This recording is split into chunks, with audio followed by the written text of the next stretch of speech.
it here.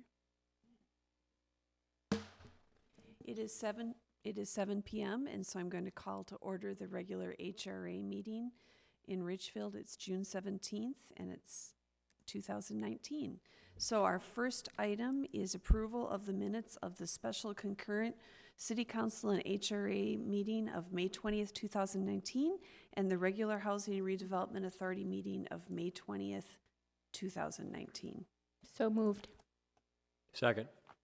All right, are there any comments or concerns? Aaron. All right, seeing that there are no comments or concerns, all in favor of approving both sets of minutes, please say aye. Aye.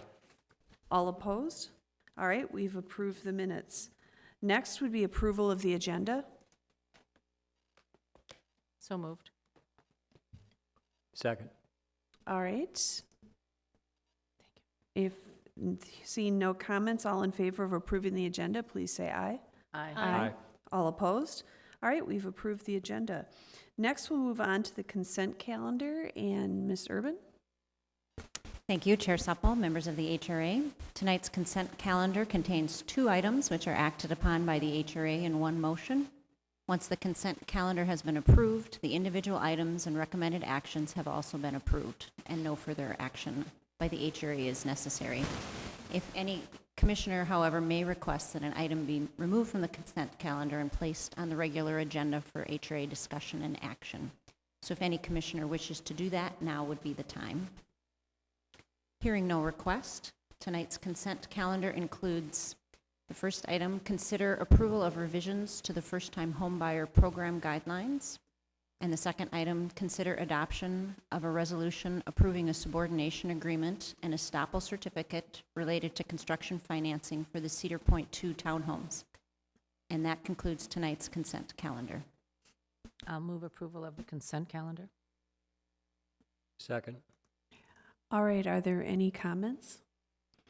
I did receive a text message from a community member that was in support of the revisions to the first-time homeowners project program guidelines, because they said that would really be helpful to have additional money for that. So, Thank you.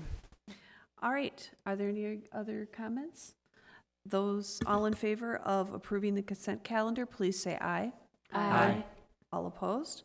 We've approved the consent calendar. Thank you, Ms. Urban. Actually, Chair Supple, I do have one comment. Sorry. Oh, It go came ahead. to me after that. I've had a couple people ask, how long do you have to rent in Richfield to qualify for the first-time homebuyer program? So it's 6 months to Okay. qualify as a renter, and what these changes have done is expanded so that non-renters may apply as well. However, renters receive more funds under the revisions. And so again, it'll be the 6-month requirement. All right.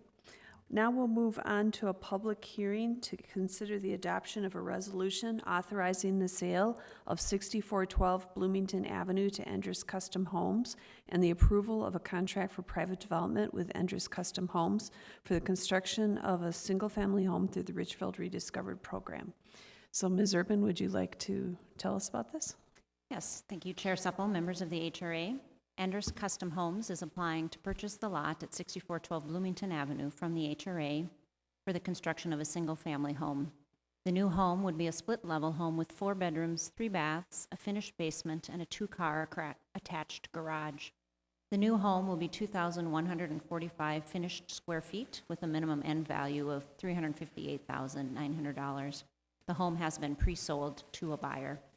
The builder has previously built homes through the Ridgefield Rediscovered program and has worked extensively with the HRA to ensure compliance with sound attenuation standards, design guidelines, and building requirements to find a proposal that is feasible for both the Ridgefield Rediscovered program and the builder. In order to make a new home viable on this lot, staff is recommending a lot sale price of $60,500. This price accounts for extra costs relating to window upgrades and demolition costs. I would just point out that the proposed project does meet the policy objectives of the Ridgefield Rediscovered program. It meets the housing design and site development criteria, and it also meets our inclusionary housing policy. If you have any other questions, I'm happy to answer. All right, Commissioner Vrees Daniels. I remember from my time in the planning commission, so this may not be an HRA item, but that the garage could not be in front of the front walkway, right? And so there was usually like this tiny little buffer of like the front step essentially. But it seems like we've gotten away from it, and just based on the plan, it seems like that is pretty level and even. So the garage can't be forward, and Yeah. we have allowed exceptions for the porch, so as long as the porch goes out to the garage, we consider it meeting the guidelines. As long as it's, okay, even with it? Even with, yes, or ahead, right. All right, are there any other commission questions? So this is a public hearing. Is there anyone in the audience who would like to comment? Seeing that we only have staff people in the audience, I think it would be appropriate to move to close the public hearing. So moved. Second? All right, it's been moved and seconded to close the public hearing. All in favor of closing the public hearing, please say aye. Aye. All opposed? All right, the public hearing is closed. Now, do we have any comments on the main motion? I'll move approval. Second. All right, have a motion on the floor to adopt a resolution authorizing the sale of 6412 Bloomington Avenue to Endress Custom Homes and to authorize execution of a contract for private development between the HRA and Endress Custom Homes for the redevelopment of 6412 Bloomington Avenue. Any comments? If I may? Go ahead. Julie, when you talk in the executive summary about the minimum end value, does staff, as you participate in that, or is that the negotiated price between Mr. Enders and the pre-approved buyer? Or do we have any role in that? And if we do, how do we set it? What's the purpose of having the minimum end price? We don't set it. We ask the applicant to tell us the value, and in this case, Endress does it based on value and what he knows it appraises at and his experience and what a willing seller is willing to pay. Okay. We require it because of the role of the Richfield Rediscovered program has been to generate higher valued homes in the community, and so right now it's really not an issue. It's pretty hard for anybody to build anything that's not of that kind of a value. Right. But if something were under 300, we would say, that's really not a Richfield Rediscovered kind of home. That's something we would love to see in new home program, but. Right. Yeah, it wasn't a question more along the lines of value being what it is, and when you can look at this and you see it's moving up, and it's even Dusty's homes are creeping up a little bit, and I think that it's indicative of a market that's moving up, and I think that's what we're looking for in having better value homes that are coming in and everything. So In I this think program, yes. so yeah, and so I was just curious as to if it was more a bargaining between Dusty and the potential buyer, but we certainly endorse it, and I think I would share your concern about coming in, in the mid 200s or something, because it would be the same stable stock we've got right now. It's just it's for a different program, if that's what Right. it's going to be, right? So if you recall last year when he purchased all 5 of the northeast corner lots, builders had sat in the program for a long time. Builders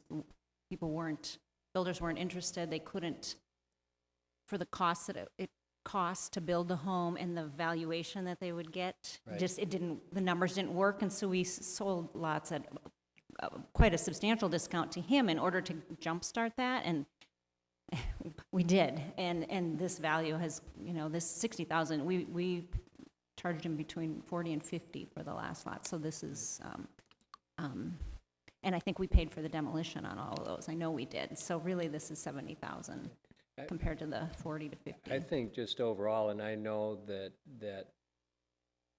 not even 5 years ago, you couldn't really find comps in Right. Richfield. Exactly. And so we're establishing a housing base now that people that want to sell or maybe relocate in Richfield or whatever, but we're able to get comps within our own community, which is more realistic to what we're trying to do and Right. improve the values. So Especially in that particular area. That's why he proposes this split level, which it is a split level inside, but it doesn't look like Yeah, I was one gonna on the say, I front. looked at it, I said, They don't doesn't look, it looks like a like one. two-story, but he saves money in the construction because you don't build a full basement. And so he's able to then build it for less and then get the value at a more reasonable Right, yeah. price. But yeah, it seems to be working really well. But now we have comps in that neighborhood, and so that has helped. Yep. Thank you. Are there any other comments? I just think it's great this one moves so fast, so I think it's a really good sign. Cool. Thank you. All right, all in favor of both parts of the motion, please say aye. Aye. All opposed? All right, we've approved both parts of the motion. Moving on, we have HRA discussion items. There's one comment I will make, excuse me, Chair Go ahead. Supple. We had a joint meeting with the school board recently, and housing was of big interest to them. And I know our city manager, Rodriguez, is passing on information about all the great work around housing stability and maintaining and improving our quality housing stock to the school board. So it was just nice to have that meeting and to know that that's a priority of theirs, and then be able to share all the different things that the HRA in particular is doing in our community development department. Any other discussion items? Well, I just want to thank staff. I know you guys have been busy with a lot of stuff, so appreciate it. All right, then we'll move on to the executive director's report.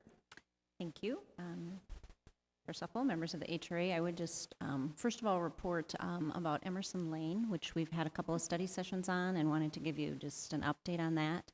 After the last study session in April, we did ask, one of the things that you had asked was to offer an opportunity for the neighbors to come forward with their own proposal. So we met with them and established a timeline. Preliminary applications were due May 31st, and the neighbors did submit a proposal for 2 houses, and Endress Custom Homes submitted a proposal for 5 houses. And so now both groups have till Friday to submit complete applications, and I believe Endress is complete, and we're waiting to hear from the neighbors. The house design that they proposed did not meet our guidelines, and so we're waiting, and it also just didn't work with the lot itself and the grade. And so I have not heard from them. It sounds like you all have, and I know that city manager has met with them. But so I haven't heard if they are planning to make some revisions to that design to meet our program guidelines or what. So the plan is on Friday, what we get at 10 a.m., then we will review, and we have a checklist and a point system that we use when we have multiple applications for an RR lot. And so we'll apply that. And the idea would be to bring you something in July that meets the requirements, and then it'll be up to you at that point to decide if that's what you want to go forward with. If you do select something at that point, then the other option, or the other item that needs to be before the city council, will be a plat, and that would probably not happen until end of August, early September, because there's quite a bit of survey work that would have to be done and some title work. So that's where that is at. Somewhere in there, we'll figure out. We have an open house for the neighbors to come in and see what that design is. We're quite decided at what point that's most appropriate, but we'll see what comes in on Friday and then make that call. Regarding other projects, you approved back in May for the Lindell Gardens a modification to the TIF plan, and we went ahead and did issue that note, so that's all well on the way, and you can see when you drive by that structures are up and sales are happening. So that's exciting. And then RF64 has applied for building permits for their first 8 townhomes, which is also exciting. So that's what I have. If there's any other questions, I can try to answer. Are there any questions? No. All right, well, thank you. Moving on, we have claims and payroll. So moved. Second. Is there any discussion? All right, all in favor of approving claims and payroll, please say aye. Aye. All opposed? We have approved the claims and payroll. Now, seeing that there's no other business, we commented that someone had said that the meeting would be from 7 to 7:15, and it's now 7:14. So I guess we stand adjourned.